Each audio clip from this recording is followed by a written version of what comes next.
Hello friends, welcome to WiFi concept. WiFi concept में आप सभी का स्वागत है। तो जैसे कि आज 25 अप्रैल है और आज से ही आपका यूपी होम गार्ड का एग्ज़ाम शुरू है ना, 25, 26 और 27 अप्रैल। तो यूपी होम गार्ड का पहला शिफ्ट का एग्ज़ाम आज हो चुका है और जो क्वेश्चन यहाँ पर आज आए हैं उसका एक्यूरेट आंसर आपको यहाँ पर देखने को मिल जाएंगे। ठीक है, तो चलिए देखते हैं क्या क्वेश्चन आया था और इसका आंसर क्या होने वाला है। सबसे पहला क्वेश्चन की ही बात करते हैं और इसका पीडीएफ आपको टेलीग्राम ग्रुप में मिल जाएगा, तो वहाँ पर टेलीग्राम ग्रुप ज्वाइन कर लीजिएगा। डैश ट्रोजन वायरस कई सोलर विंड्स ओरियन प्लेटफॉर्म पर डाला गया था। ऑप्शन था स्पाई, रूटकिट, सनबर्स्ट, रैमसम। ठीक है, तो इसका सही जो आंसर होता है वह होता है सनबर्स्ट। क्या होता है? सनबर्स्ट। सनबर्स्ट ट्रोजन वायरस जो है यही जो है कई सोलर विंड्स ओरियन प्लेटफॉर्मों पर डाला गया था। दूसरा क्वेश्चन था कि पृथ्वी के प्रथम सुपर कॉन्टिनेंट यानी कि जिसको सुपर कॉन्टिनेंट के बड़े महाद्वीप का नाम क्या है?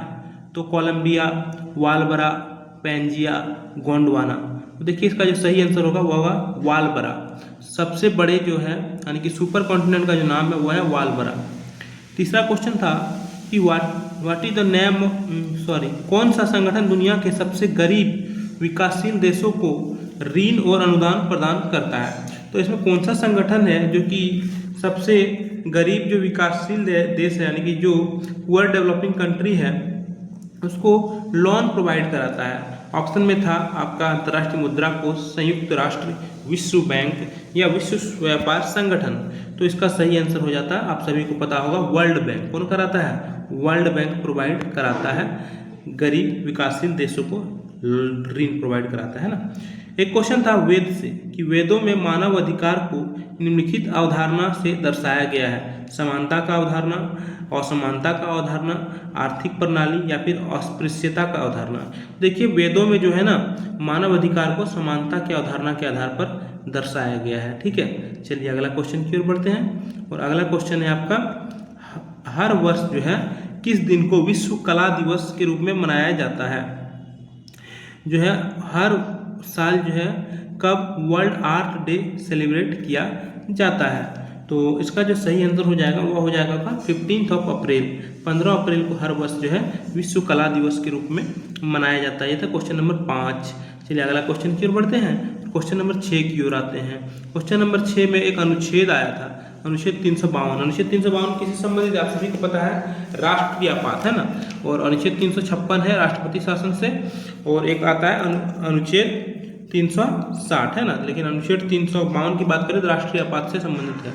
इसमें क्या होता है? नए राज्य गठन की घोषणा से भारतीय संविधान का अनुच्छेद 352 मुख्य रूप से संबंधित है। नए राज्य गठन की घोषणा से जी नहीं, CJI की नियुक्ति की घोषणा से जी नहीं, लोकसभा भंग करने की घोषणा से जी नहीं, राष्ट्रीय आपातकाल की घोषणा से। ये सही है आपका, ठीक है ना। इसमें जो होता है नेशनल इमरजेंसी लागू होता है आर्टिकल 352 को 2 से। ठीक है, उसी प्रकार 356 पूछा जाए तो राष्ट्रीय आपातकाल जो लागू होता है, राष्ट्रपति शासन जो लागू होता है वह 356 में, और फाइनेंशियल जो इमरजेंसी होता है यानी कि वित्तीय आपात वह 360 के अंदर आता है। तो ये 3 आर्टिकल बहुत इंपॉर्टेंट है, याद रखिएगा। क्वेश्चन नंबर 7 की बात करते हैं कि महिलाओं और SC ST समुदायों में उद्यमिता को बढ़ावा देने के लिए भारत सरकार द्वारा कौन सा कार्यक्रम शुरू किया गया है? Stand up India, start India, skill India या डिजिटल इंडिया? तो देखिए अभी जो है महिलाओं को जो है और SC ST को जो है उद्यमिता को बढ़ावा देने के लिए जो है एंटरप्रेन्योरशिप को बढ़ावा देने के लिए भारत सरकार द्वारा जो कार्यक्रम शुरू किया गया है वह किया गया है स्टैंड अप इंडिया। ठीक है, ऑप्शन नंबर ए सही आंसर हो जाएगा। चलिए अगला क्वेश्चन की ओर बढ़ते हैं कि विजयनगर साम्राज्य की स्थापना 1336 में किसके द्वारा की गई थी? सभी को पता होगा विजयनगर साम्राज्य की जो स्थापना किया गया था वो हरिहर और बुक्का के द्वारा किया गया था। तो ऑप्शन नंबर सी सही आंसर होगा। ठीक है, यहाँ पर ऑप्शन ए जो भी लगाए हैं वो गलत हो जाएगा, तो ऑप्शन सी सही होगा। क्वेश्चन नंबर 9 की ओर बढ़ते हैं। क्वेश्चन नंबर 9 में था कि मेगा शहर वे शहर है जिनकी जनसंख्या डैश से अधिक है। अच्छा, किस शहर को हम लोग मेगा शहर बोलेंगे? मतलब किस शहर की जनसंख्या कितना से अधिक होगा जिसके वजह से उसको हम लोग मेगा शहर बोलते हैं। तो मेगा शहर की अगर बात करें तो मेगा शहर में जनसंख्या 20 मिलियन से ज़्यादा जिस शहर की जनसंख्या है उसको हम लोग मेगा शहर बोलते हैं। तो मेगा सिटी किसको बोलेंगे? जिसकी जनसंख्या 20 मिलियन से ज़्यादा हो। तो ऑप्शन नंबर ए इसका सही आंसर हो जाएगा। सॉरी, ऑप्शन नंबर ए नहीं होगा इसका आंसर। इसका आंसर होगा ऑप्शन नंबर सी, 10 मिलियन से ज़्यादा। 20 मिलियन नहीं होगा, 10 मिलियन। हाँ, तो 10 मिलियन से ज़्यादा जो है, यानी कि 10 मिलियन से अधिक जिस सिटी का जो है पॉपुलेशन है, उस सिटी को हम लोग बोलते हैं मेगा सिटी। ठीक है, तो ऑप्शन नंबर सी इसका सही आंसर होगा। चलिए अगला क्वेश्चन की ओर बढ़ते हैं। क्वेश्चन नंबर 10 में आते हैं। क्वेश्चन नंबर 10 में बोला गया है, किस भारतीय योजना का उद्देश्य असंगठित क्षेत्र के श्रमिकों को 60 वर्ष की आयु के बाद न्यूनतम 3000 प्रति माह पेंशन प्रदान करना है? तो कौन सा योजना है जिसके तहत जो है असंगठित क्षेत्र के जो श्रमिक है उसको 60 वर्ष की आयु के बाद जो है 3000 रुपया जो है पेंशन प्रदान करने का उद्देश्य रखा गया है? तो यह जो है प्रधानमंत्री श्रम योगी मानधन योजना। कौन सा? प्रधानमंत्री श्रम योगी मानधन योजना के तहत जो है 60 वर्ष की आयु के बाद जो है असंगठित क्षेत्र के श्रमिकों को 3000 रुपया प्रति माह दिया जाएगा। क्वेश्चन नंबर 11 की ओर बढ़ते हैं। तो क्वेश्चन नंबर 11 में है, द क्रॉनिकल्स ऑफ नार्निया श्रृंखला किसके द्वारा लिखी गई है? तो द क्रॉनिकल्स ऑफ नार्निया जो है श्रृंखला, यह लिखी गई है आपका C.L. लुइस के द्वारा। कौन? C.L. लेविस के द्वारा लिखी गई है। क्वेश्चन नंबर 12 की ओर बढ़ते हैं। क्वेश्चन नंबर 12 में बोला गया, जन्म या आप्रशासन के माध्यम से जनसंख्या में प्रवेश करने वाले लोगों की संख्या का उत्प्रवास या मृत्यु से इसे छोड़ने वाले लोगों की संख्या के बराबर होने वाली स्थिति क्या कहलाती है? यह स्थिति कहलाती है शून्य जनसंख्या वृद्धि। ठीक है, क्या? शून्य जनसंख्या वृद्धि, जीरो पॉपुलेशन ग्रोथ। ठीक है, चलिए अगला क्वेश्चन की ओर बढ़ते हैं। क्वेश्चन नंबर 13, भारतीय तकनीकी और आर्थिक सहयोग ITEC जिसको बोलते हैं, कार्यक्रम का उद्देश्य क्या है? तो इसका जो उद्देश्य है वह है आपका providing technical assistance and training, यानी कि तकनीकी सहायता और प्रशिक्षण प्रदान करना इसका मुख्य उद्देश्य है। क्वेश्चन नंबर 14 की ओर आते हैं।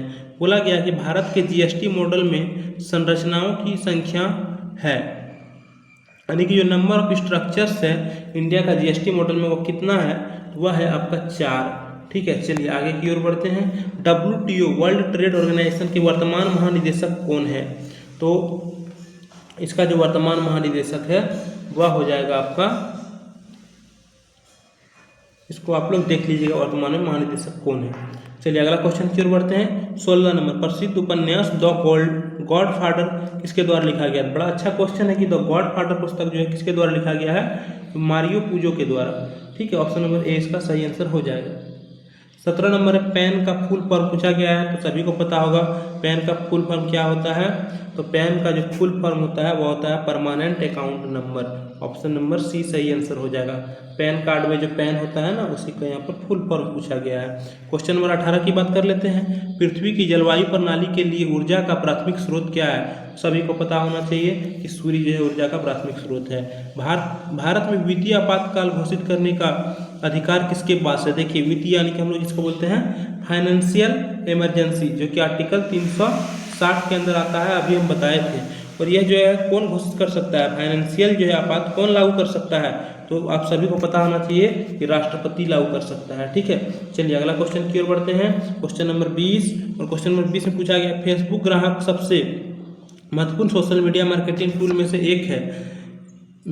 एक डैश के माध्यम से विशेष ऑफर और ऑन डिमांड प्रमोशन के बारे में पता लगा सकते हैं। तो किसके माध्यम से? पोस्ट प्लानर, चैटी पीपुल, अगोरापल्स या फिर सोशल ऑम्फ।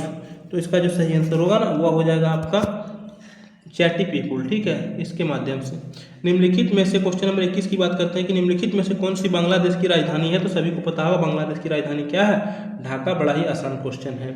चलिए अगला क्वेश्चन है क्वेश्चन नंबर 22, हर वर्ष किस दिन अंतर्राष्ट्रीय निरस्त्रीकरण एवं अप्रसार जागरूकता दिवस के रूप में मनाया जाता है? यानी कि international disarmament and non proliferation awareness day मनाया जाता है। तो यह मनाया जाता है आपका प्रत्येक वर्ष 5 मार्च को। ठीक है, ऑप्शन नंबर ए इसका सही आंसर हो जाएगा। चलिए अगला क्वेश्चन की ओर बढ़ते हैं। Question number 23। क्वेश्चन नंबर 23 में है आपका कि हाल ही में किस भारतीय हाईवे अड्डे को यूनेस्को के 2023 ब्रिक्स वार्ल्स में मान्यता मिली है। तो इसका सही आंसर हो जाएगा सी नंबर, कैंपगोड़ा अंतर्राष्ट्रीय हवाई अड्डा को। चलिए अगला क्वेश्चन है कि human rights and human wrongs पुस्तक के लेखक कौन है। तो ह्यूमन राइट और ह्यूमन रॉन्ग पुस्तक के लेखक कौन है। तो इसका सही आंसर हो जाएगा V R Krishna Iyer. V R Krishna Iyer ने लिखा है यह पुस्तक को। अच्छा अगला क्वेश्चन की ओर बढ़ते हैं। क्वेश्चन नंबर 25, कौन सा अंतर्राष्ट्रीय समझौता ओजोन परत के क्षरण के लिए जिम्मेदार अनेक पदार्थों के उत्पाद को चरणबद्ध तरीके से समाप्त करके ओजोन परत पर संरक्षण करने पर केंद्रित है। तो ये तो सभी को पता होगा आप लोग का कि ये जो था आपका कौन सा था, मॉन्ट्रियल प्रोटोकॉल है ना। मॉन्ट्रियल प्रोटोकॉल के तहत जो है आपका ओजोन परत पर बात किया गया है और उनके संरक्षण से रिलेटेड बात किया गया है। दिल्ली का पहला सुल्तान कौन था। तो सभी को पता होगा दिल्ली का जो पहला सुल्तान था वह था कुतुबुद्दीन ऐबक। कुतुबुद्दीन ऐबक था, है ना, गुलाम वंश के संस्थापक था। चलिए अगला क्वेश्चन की ओर बढ़ते हैं। नाइट्रोजन की खोज किसने की है। तो बेंजामिन फ्रैंकलिन, डेनियल रदरफोर्ड, सही बात है, डेनियल रदरफोर्ड ने नाइट्रोजन की खोज की है। चलिए अगला क्वेश्चन की ओर बढ़ते हैं कि निम्नलिखित में से कौन सा जीएसटी सामान्य पोर्टल है। तो जीएसटी का जो सामान्य पोर्टल है वह है www.gst.in। ठीक है। क्वेश्चन नंबर 29 की ओर बढ़ते हैं। किस पर्वत को ब्लू माउंटेन कहा जाता है। Mount Everest, Nilgiri. तो सभी को पता है कि नीलगिरी को जो है ब्लू माउंटेन के रूप में जाना जाता है ना, नीलगिरी को। चलिए अगला क्वेश्चन की ओर बढ़ते हैं कि व्यापार घाटे से क्या अभिप्राय है। तो व्यापार घाटे से जो अभिप्राय है वह है जब किसी देश के आयात उसके निर्यात से अधिक हो जाते हैं, यानी कि आयात ज़्यादा होने लगे, निर्यात कम होने लगे, तो व्यापार में घाटा तो होगा नहीं। तो इस कंडीशन को हम लोग बोलते हैं व्यापार घाटा। ठीक है। चलिए ऑप्शन नंबर सी इसका सही आंसर होगा। क्वेश्चन नंबर 31 की बात करते हैं। उत्तर प्रदेश अन्य राज्य सहित उत्तर प्रदेश में कुश्ती पारंपरिक रूप का नाम बताइए जिसमें कुश्तीबाज विशेष रूप से तैयार मिट्टी के गड्ढे में अभ्यास करते हैं जिसे अखाड़ा कहा जाता है। दोस्तों क्या बोलते हैं हम लोग, उसको बोलते हैं हम लोग कुश्ती या पहलवानी। चलिए अगला क्वेश्चन फिर बढ़ते हैं। Question number 32। क्वेश्चन नंबर 32 में है किस संस्था ने रेत और धूल, तूफान, कृषि में समन, अनुकूलन नीति और जोखिम प्रबंधन उपायों के लिए एक गाइड शीर्षक से रिपोर्ट जारी की। तो इसका जो सही आंसर होगा वह है अभी FAO। ठीक है, FAO ने जारी किया है। चलिए पृथ्वी का एल्बिडो काफ़ी हद तक किससे प्रभावित है। तो पृथ्वी का जो एल्बिडो जो है वह काफ़ी हद तक किससे प्रभावित है, बादल छा जाने से। ठीक है, मेघाच्छादन से। चलिए अगला क्वेश्चन की ओर बढ़ते हैं। डीएनए की संरचना किसके द्वारा खोजी गई है। तो सभी को पता होगा डीएनए का जो संरचना है वह किसके द्वारा खोजी गई थी, जेम्स वाटसन और फ्रांसिस क्रिक के द्वारा ना। तो सही आंसर क्या आ जाएगा, ऑप्शन नंबर बी। चलिए अगला क्वेश्चन की ओर बढ़ते हैं। किस बैंक ने भारत के में विमुद्रीकरण का समर्थन किया। विमुद्रीकरण का जो भारत में समर्थन किया था वह क्या था, भारतीय रिजर्व बैंक ने, रिजर्व बैंक ऑफ इंडिया ने, है ना। क्वेश्चन नंबर 35 का सी आंसर हो जाएगा। चलिए 36 की ओर बढ़ते हैं। तो 36 का जो है निम्नलिखित में से किस साइबर अपराध में संवेदनशील जानकारी का खुलासा करने के लिए व्यक्तियों को धोखा देना शामिल है। यानी कि किस साइबर अपराध में संवेदनशील जानकारी का खुलासा करने के लिए, जो सेंसिटिव चीज़ें हैं उसका खुलासा करने के लिए जो है व्यक्तियों को धोखा देना शामिल है। तो यह जो है आपका फिशिंग। ठीक है, फिशिंग इसका सही आंसर होगा। साहित्य के नोबेल पुरस्कार प्राप्त करने वाले पहले भारतीय कौन है। तो साहित्य का सीवी रमन तो क्या है, फिजिक्स के क्षेत्र में, ये तो होगा नहीं। मदर टेरेसा शांति के क्षेत्र में, ये भी नहीं होगा।